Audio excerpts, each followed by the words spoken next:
ஆண்டவர் இயேசு கிறிஸ்துவில் என் அன்புக்குரியவர்களே, இன்றைய நற்செய்தி பகுதி ஒரு புதிராக இருக்கின்றது. ஆண்டவர் கூறுகின்றார், நெருப்பை கொண்டு வந்திருக்கிறேன் என்கின்றார். என்ன இது? மனிதர்களை ஒருவரை புரிந்து கொண்டு தாராளமாக இரக்கத்தோடு நடந்து கொள்ள வேண்டும் என்பதற்காகத்தானே ஆண்டவர் இயேசு வந்தார். அப்படி இருக்க நெருப்பை கொண்டு வந்தேன் என்று கூறுகின்றாரே.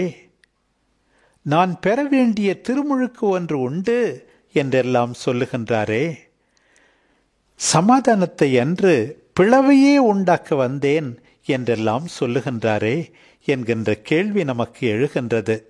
ஆண்டவர் பிறந்தபோதே உன்னதங்களிலே கடவுளுக்கு மகிமை உண்டாகுக, பூ உலகில் அவர் தயவு பெற்றவர்க்கு அமைதி உண்டாகுக, சமாதானம் உண்டாகுக என்ற வாழ்த்தொலி வான தூதர்கள் வழியாக ஒலித்தது.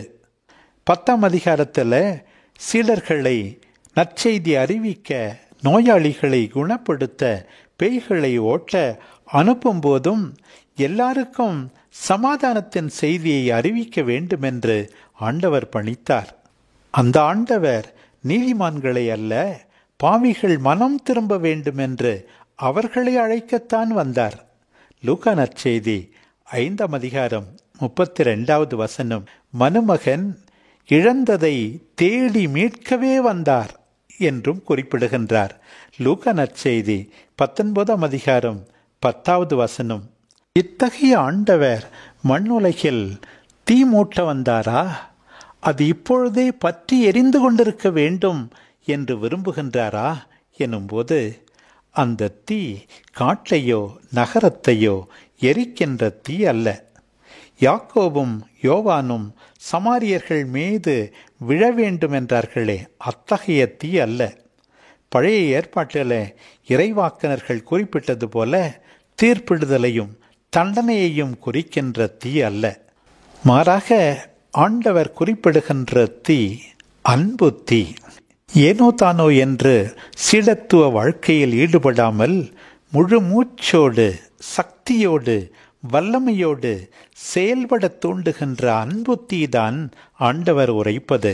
அதைத் தொடர்ந்து ஆண்டவர் கூறுவது, நான் பெற வேண்டிய திருமுழுக்கு ஒன்று உண்டு, அது நிறைவேறும் அளவும் நான் மிகவும் மன நெருக்கடிக்கு உள்ளாகியிருக்கிறேன் என்கின்றார்.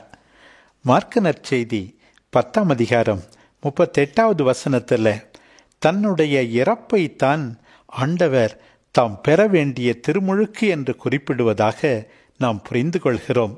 லூக்கா நற்செய்தி 9ஆம் அதிகாரம் 22வது வசனம், தன்னுடைய பாடுகள், இறப்பு, உயிர்ப்பு, இதை நோக்கித்தான் ஆண்டவர் பயணிக்கிறார். அது நிறைவேறு மட்டும் மக்களுக்கு மீட்பு என்பதே இல்லை என்பதை நாம் உணர்ந்து கொள்கிறோம். ஆண்டவர் எந்த அளவுக்கு தந்தையின் விருப்பத்தை நிறைவேற்ற ஆர்வத்தோடு முன் செல்கின்றார் என்பதை தெரிந்து கொள்கிறோம்.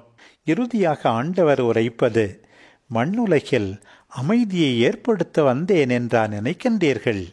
இல்லை, பிளவு உண்டாக்கவே வந்தேன் என்கின்றார். உண்மைதான், ஆண்டவரின் வருகை எத்தனையோ இடங்களிலே பிளவை உண்டாக்குகின்றது தான். இதைத்தானே முதியவர் சீமோன் இயேசு குழந்தையை தன் கைகளிலே ஏந்தி கொண்டு அவர் தாயிடமும் யோசேப்பிடமும் முன்னறிவித்தார்.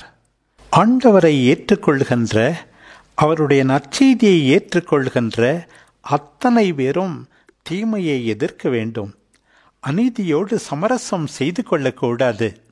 உண்மையான அமைதி, உண்மையான சமாதானம் ஆண்டவருக்கு பிரமாணிக்கமாக இருப்பதில்தான் இருக்கின்றது. அவர்கள் அநீதியோடு ஒத்துப்போக முடியாது.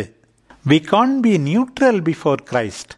ஒன்று அவர் சார்பாக இருக்க வேண்டும், இல்லையென்றால் அவருக்கு எதிராக இருக்க வேண்டும். அவர் சார்பாக இல்லாதவர்கள் அத்தனை பேரும் அவருக்கு எதிராகத்தான் இருக்கின்றார்கள்.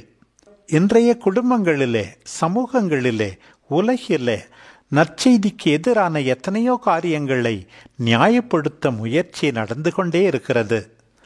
ஆனால் ஆண்டவருடைய கட்டளைக்கு நாம் பணிய வேண்டுமே தவிர மற்செய்திக்கு முரணாக பலருடைய வசதிக்காக, சுய லாபத்துக்காக இயற்றப்படுகின்ற சட்டங்கள் எல்லாவற்றையும் நாம் எல்லா நேரங்களிலும் ஏற்றுக்கொள்ள முடியாது. தொடக்க திரு அவையிலே இப்படித்தான். ஒரே குடும்பத்தில் சிலர் இயேசுவை ஏற்றுக்கொண்டார்கள், சிலர் ஏற்றுக்கொள்ளவில்லை. அங்கே பிளவு இருந்தது. மற்றவர்கள் ஏற்றுக்கொள்ளவில்லை என்பதற்காக அவர்களோடு சமரசம் செய்து கொண்டு ஆண்டவருக்கு எதிரான ஒரு போக்கை நாம் கடைபிடிக்க முடியாதுதானே. ஏற்றுக்கொண்ட சில பேர் கூட அந்த நற்செய்திக்கு பிரமாணிக்கம் இல்லாமல் தவறான பாதையிலே நடந்தார்கள். இன்னும் சில பேர் ஆண்டவருக்கு உண்மையுடன் நடந்து கொண்டார்கள். இவர்களுக்கிடையேயும் பிளவு இருந்தது. ஆனால் உண்மையான சீடர்கள் எல்லா துன்பங்களையும் மன உறுதியோடு தாங்கிக் கொள்ள வேண்டும்.